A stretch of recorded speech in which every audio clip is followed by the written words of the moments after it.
E aí, gente, gostando dessa fase com o professor Henrique Stelzer. Eu sempre me enrolo no sobrenome dele, né? Nogueira. E eu queria hoje tocar num assunto bem interessante, porque quando nós lemos o currículo dele, ele está assim, como educador físico, mas o mestrado dele é em engenharia mecânica, com pesquisa na área de biomateriais e engenharia biomédica. O que foi isso? Como é que... Eu olhei e falei, mas... Foi a primeira pergunta que eu te fiz, né, na rádio. Como assim, Henrique? Bem-vindo e explica um pouquinho por que você foi para essa área e o que foi que você fez? Sim, na verdade foi bem interessante essa situação. Primeiro que apesar de ter uma formação superior em educação física, tanto na licenciatura quanto no bacharelado, então na área escolar e também na área da saúde, acabou que, antes disso, eu fiz uma formação técnica, né? Então eu sempre gostei de tecnologia em geral, né? O que acontece? Na área da saúde, por exemplo, e aí se a gente for pensar até na hora do Covid-19, a gente tem que pensar, por exemplo, em monitorar a saturação de oxigênio antes do treino. Então, se tiver, por exemplo, abaixo de 85, é melhor o sujeito respirar um pouco, dar um tempo e aí medir novamente, tá mais próximo de 90 ou passou de 90, o exercício é mais seguro. Então, por exemplo, o que eu usei ali? Um dispositivo biomédico para medir um parâmetro fisiológico de saúde. O sujeito diabético, quando vai treinar, ele tem um valor de glicemia seguro. Por isso que não é correto o diabético chegar numa academia e ninguém medir a glicemia dele antes do treino. Qual é a glicemia adequada? Você tem uma faixa. Então, entre 100 e 250 miligramas por decilitro de glicose no sangue, de glicemia para o diabético, iniciar o treino, é ok. Tá. Quanto maior o valor, você não pode aumentar tanta intensidade. Quanto menor o valor, você pode até aumentar um pouco a intensidade. Então, tudo vai depende se ele usa insulina ou não, de ação rápida ou não, enfim. Tem todo um contexto, mas você tem que medir. Pressão arterial, o sujeito que é hipertenso, ele precisa medir pressão arterial antes do treino, que também existem faixas seguras. Então, quer dizer, a gente usa instrumentos tecnológicos que me dão dados fisiológicos de como o sujeito está naquele momento. Eu, por ter sempre trabalhado na área da saúde, das doenças, para melhorar a saúde das pessoas, a gente sabe que então a inflamação ela está contextualizada nessas doenças. Tudo que é problema no corpo vem com resposta inflamatória. Uma clássica delas, que é o principal marcador, chama-se, eu sei que é difícil gravar alguns nomes aqui, mas você pode assistir várias vezes o programa e você vai entender. Proteína C reativa. Essa é conhecida porque todo médico pede. A proteína C reativa, ela é produzida pelo fígado quando há inflamação. Então, ele é o principal marcador de inflamação. Ela e o cortisol do ponto de vista hormonal. Sim. Mas a proteína C reativa é o que está te mostrando aquela fase de agravo. Pois bem, então eu sempre gostava de tecnologia, estou na área da saúde já faz uns anos, né, tratando doenças, tentando melhorar a saúde das pessoas. O que acontece? Eu sempre fui nessa linha inflamatória. Para você dosar um sangue, primeiro que tem um custo elevado e demanda tempo. Então você faz uma coleta de sangue venoso, você tem que mandar para um laboratório de análises clínicas, isso demora e as decisões demoram também para ser tomadas.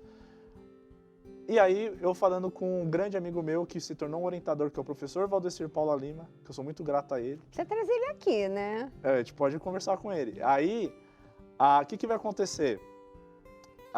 Ele falou, Henrique, eu falando pro Valdecir, já tem tempo que eu faço pesquisa, eu ainda sou especialista, eu preciso dar continuidade na minha titulação. Eu preciso fazer o mestrado. Tem já 3 anos que eu não estou no mestrado, que eu precisaria estar fazendo.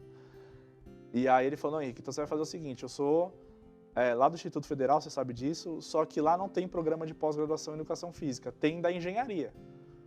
Faz um dispositivo aí, faz alguma coisa para a área da saúde. Gente, os caminhos de Deus são fantásticos, né? O que aconteceu? Então, eu cheguei em casa, fiquei ali pensando, eu falei, bom, no que eu sou bom? Eu sou bom em estudar coisas inflamatórias. Para medir inflamação, como é que... Aí eu cheguei no problema da pesquisa. Eu falei, para medir inflamação tem uma logística complexa, demorada e tem um custo elevado. poderia então ser otimizado. Não existe no mercado, então, um equipamento eletrônico de tira-reagente que você só espeta o dedo da pessoa, pega uma gotinha de sangue. Que nem pega para medir glicemia. Igual a medir glicemia do diabético. Então, eu pensei, pô, essa seria uma solução boa, porque reduziria custo, seria mais barato. O sujeito pode se automonitorar em casa, inclusive, né? Porque ficaria acessível, não é complexo, é só espetar o dedo e colocar uma gotinha de sangue, e te daria um valor em tempo real. Então, se naquele momento o display eletrônico mostrar que está grave, você já faz o fluxo para tomar a decisão rápida. Aí veio o Covid. E aí eu Covid. defendi isso, né? Eu defendi meu mestrado em dezembro de 2019. Você fez o equipamento, funcionou, tudo bonitinho. O protótipo para detectar sinais bioelétricos. Tá. Uma onda elétrica da reação química que eu fiz lá. Por tira reagente. Um protótipo. Não tive verba de pesquisa para fazer o meu mestrado, saiu do meu bolso. Ai, gente, é uma vergonha. Por isso que eu fico pensando assim, que de repente essa Covid veio para mostrar que tem que ter incentivo à pesquisa. Quanta coisa bonita a gente faz. Tanto que nesse protótipo a gente teve que fazer coisa rudimentar, quase que caseiro. Mas fizemos. Aquela coisa, né? Se a situação ideal não existe, faça o que é real, mas faça alguma coisa. Parta de algum início. Então eu fiz, deu certo, foi uma coisa meio rudimentar, mas até que atingiu esse objetivo. Se a gente tivesse verba de pesquisa para terminar o produto e aí sim fazer o produto final, igual um equipamento que mede glicemia, eu defendi em dezembro de 2019, com um propósito. Em janeiro de 2020, começa a ser anunciado um vírus que era interessante, ninguém sabia o que estava acontecendo. Em fevereiro descobriu que era o Covid-19, uma variação do vírus corona. Então, o que acontece? Esse vírus, um dos grandes marcadores de agravo, além da saturação de oxigênio baixa, mas o nível de infecção em si, é o quê? A proteína C reativa. Então, o que acontece? A gente vê, então, que a literatura científica fala que tem que monitorar esse marcador. Só que, se a gente tivesse esse equipamento hoje no mercado, e, gente, não estaria salvando vidas. Olha só, não tem por falta de um investimento na área da educação. Mas, por exemplo, se uma indústria farmacêutica se interessasse, é o tipo do protótipo que já poderia se pensar em comercializar? Sim, é só ter o investimento que em coisa de 3 meses você resolve. Gente, vamos pensar se a gente conhece alguém? Vamos ver. Quem sabe alguém se interessa num projeto desses. Eu garanto que se alguém quiser investir, em 3 meses o produto sai validado e poderia estar sendo usado para salvar vidas. Salvar vidas, porque é na hora. Então você sabe como é que está a inflamação. Porque se eu soubesse que o PCR do Rock estava desse jeito, eu já tinha levado ele para o hospital há muito mais tempo, entendeu? Sim. Mas não sabia. Só que quando chegou estava 22, então significa que dias antes estava bem alto também. A partir do momento de um PCR, como você falou, acima de 5 já é assustador para a gente, né, no dia a dia. Bom, eu vou começar a rezar nessa intenção para você. Obrigado. Tá? Vamos pedir intercessão, tá? Nossa Senhora de Lourdes, que cuida da nossa saúde, né? E vamos rezar para que alguém seja tocado, porque, pelo amor de Deus, né, a gente ter cientistas maravilhosos, com descobertas fantásticas, só que não tem o investimento na área da ciência. E eu pensando agora que, por conta da Covid, a gente estaria, assim, com um impulso maior. Mas, enfim, é o que ele falou, a gente tem que fazer acontecer. Henrique, conta comigo aqui, tá? Intercedendo. Tá? Quero agradecer demais sua disponibilidade, os programas que nós gravamos foram maravilhosos e o Henrique tão gentilmente se disponibilizou aí com todos os contatos dele, né? Inclusive o WhatsApp, gente, corajoso, né?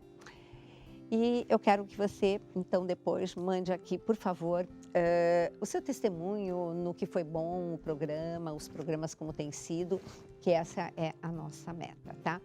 Henrique, sucesso porque você vai ter, tá? Com certeza você é um homem de Deus que está pensando no próximo antes de qualquer coisa.